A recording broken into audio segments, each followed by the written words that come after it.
What's going on, IP fam? It's Brad with Influencer Parenting. We're talking authoritative parenting in this video. Authoritative parenting is one of the 4 major parenting styles, and we're gonna go over everything you need to know. And I'm really excited because in this video, I'm also gonna be able to include one of my all-time favorite parenting stories. So stay tuned. The strongest influence in your child's life wins. Is that you? I'm Brad Zood, and this is Influencer Parenting. All right, so throughout this video, I'm gonna be linking above to the other 4 parenting style videos. We're not gonna go into depth in those in this video, but you can click there to view the other 4 parenting styles. But remember, we have authoritarian parenting, which is the most strict. We have authoritative, which is what we're gonna talk about today. We have permissive parenting, and then we have passive parenting. So authoritative parenting is the second and arguably the most effective parenting style out there. So just like authoritarian parenting, authoritative parenting has high standards and high demands, but has much more of a focus and awareness on the feelings of a child. Authoritarian parenting is often described as being a drill sergeant. Well, a drill sergeant has morals and standards and things that are really, really good, but it's a drill sergeant and those aren't fun. So I want you to think of authoritative parenting as your favorite teacher or your favorite coach. Now, your favorite teacher or your favorite coach has probably pushed you to be the best version of you can be. They've known what's best for you and they've helped you achieve that. They know how to walk you right up to the line of the edge of what's physically possible and make sure that they never cross that line.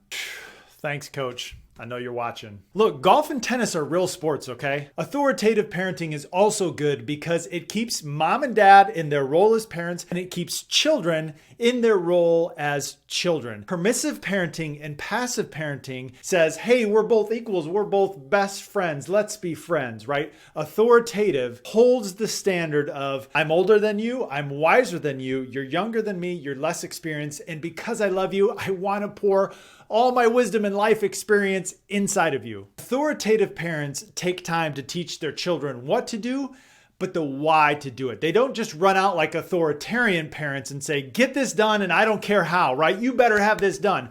Authoritative parents say, hey, here's what we'd like to do and let's put a plan together to make sure that this happens because I would like this to happen and I know you can do it, so let's do this thing together. One of the most important goals in parenting is to transfer independence from you to your child, right? You're an adult, you're independent, you can make your own decisions, but authoritarian parents, right? The highest level of strictness, they're constantly the authority, their children are constantly under the authority, and they never really learn how to be the authority until they're out on their own and it's too late. Authoritative parenting, they're the authority, but they want to transfer that sense of independence to their children so that they then can go out and become their own authority and know what to do. Another benefit of authoritative parenting is that if there's a problem, authoritative parents help their children go through the issue instead of going around it, right? A permissive parent or a passive parent wouldn't mind a child going around it. An authoritarian parent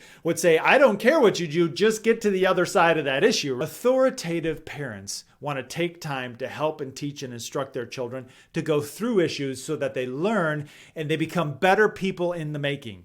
And most importantly, authoritative parents don't view children as an inconvenience. There, I said it, right? Authoritarian parents can sometimes view children as an inconvenience. I just need you to go down there and do what I said and sit down and shut up and children should be seen and not heard. Well, passive parents say, I'm just gonna kind of go do my thing. I love you, but I'll be over here and you just go ahead and do what you want over there. This is really where influencer parenting was born. Influencer parenting is for parents who want to be the strongest influence in the life of their child. Why? Because the strongest influence in the life of a child wins. Your children are seeing over 4,000 messages per day through advertisements, shaping their worldview, their mind, their heart, and their morality. And the strongest one of those messages are going to win in the life of your child. So we want that to be you. But here we go. Big but. Here's a but. This takes time, effort, planning, takes knowing your child. It takes speaking with your child. It takes understanding your child. It takes patience. But the payout is the biggest. So real talk, Greta, my wife, and I, we have 7 children, and we want to be the strongest influence in the lives of all 7 of our children. But it takes an immense amount and effort to speak with our children and deeply get to know them and ask them important probing questions so we can become the strongest influence in their lives. But like, what else are you going to do, right? I mean, do you want your child learning about life from somebody else or from you? So let's say your child's at the age where maybe they're starting to get interested in the birds and the bees, right? What are you going to do? Where would you rather have them learn those things from? From you, where you can explain it properly, or from their friends in the back of a pickup truck or at a slumber party?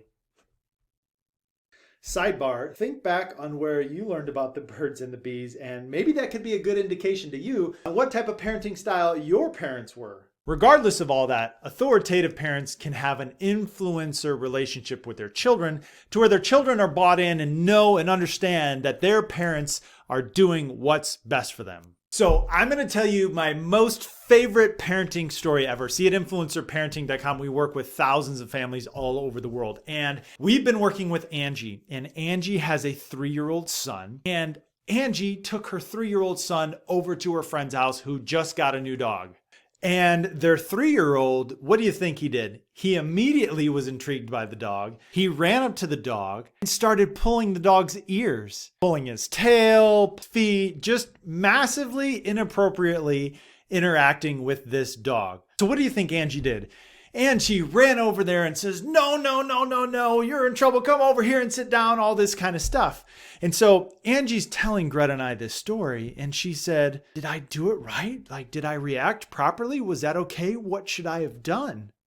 And I thought that this was so good because Angie's initial response was authoritarian, right? It was just boom, hard nose. I don't care any reason behind it. This is going to stop right now, and I don't care how you feel. Now, granted, there are some times in a 3-year-old's life you have to do that, but I asked Angie a very, very important question. I said, Angie, under what presupposition do you have that a 3-year-old boy would know, without any training, how to properly interact with a dog? Like, why do you think he should just know how to do that? And she was like, wow. Her mind was totally blown. I said, Angie, here's what you're going to do. What you're going to do is you're going to call up your friend and say, friend, I need to ask for your forgiveness. My son totally and inappropriately interacted with your dog very harmfully. Please forgive me. And then you're going to say, can I come back over next Friday night and teach my son how to properly interact with your dog? Sure, bring him over. So I said, Angie, what you're going to do is you're going to go back over to your friend's house and you're going to take your son and you're going to walk up to the dog together and you're going to put his hand on his head and your hand over his hand and you're going to show him how to start from the head and work toward the tail. And this is how you appropriately pet a dog, right? And this is how you rub his ears because he likes that so much. And we never hit and we never pull. And you're going to explain to him how to properly interact with the dog. Now, Angie's first response was authoritarian. Then, through influence, we showed her how to make that response authoritative to where we want to get the same outcome, right? Both authoritative and authoritarian want the result of the bad behavior to stop and the good behavior to start. But an authoritative parent is going to take the time, because they love their children so much, to show them and teach them and train them on what to do so that that doesn't happen again. See, it's the age-old question, training versus discipline, right? Training versus discipline. An authoritarian is just all about the discipline. An authoritative parent has a great grasp of training and discipline. So Angie is going to train her son, show him what to do, and then once he knows what to do, she's going to then hold him accountable to a skill that she knows that he can do because she took the time to show him what to do. So we live in Iowa with our 7 children, and in Iowa, it gets really, really cold in the wintertime. And if you can only imagine getting 7 children, their socks on, their shoes on, their coats on, their 2 matching gloves on, a hat is like a monumental task. So what do? We run coat drills. Yeah, coat drills, right? We say, all right, we're going to pretend like we're going to get in the car and here's what we're going to do. And we practice getting our coats on and getting into the car. We make a game of it and we have fun. But in a time of non-conflict, we're going to train our children to the standard that we want to have them.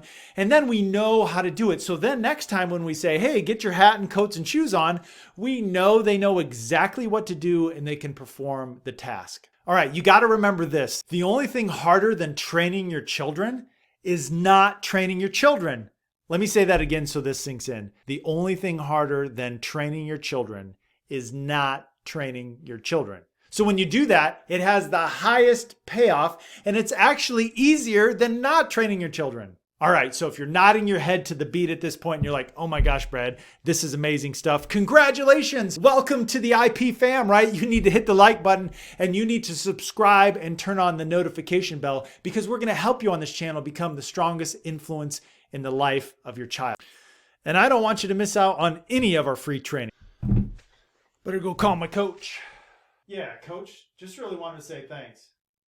The strongest influence in your child's life wins. Is that you? I'm Brad Zood, and this is Influencer Parenting.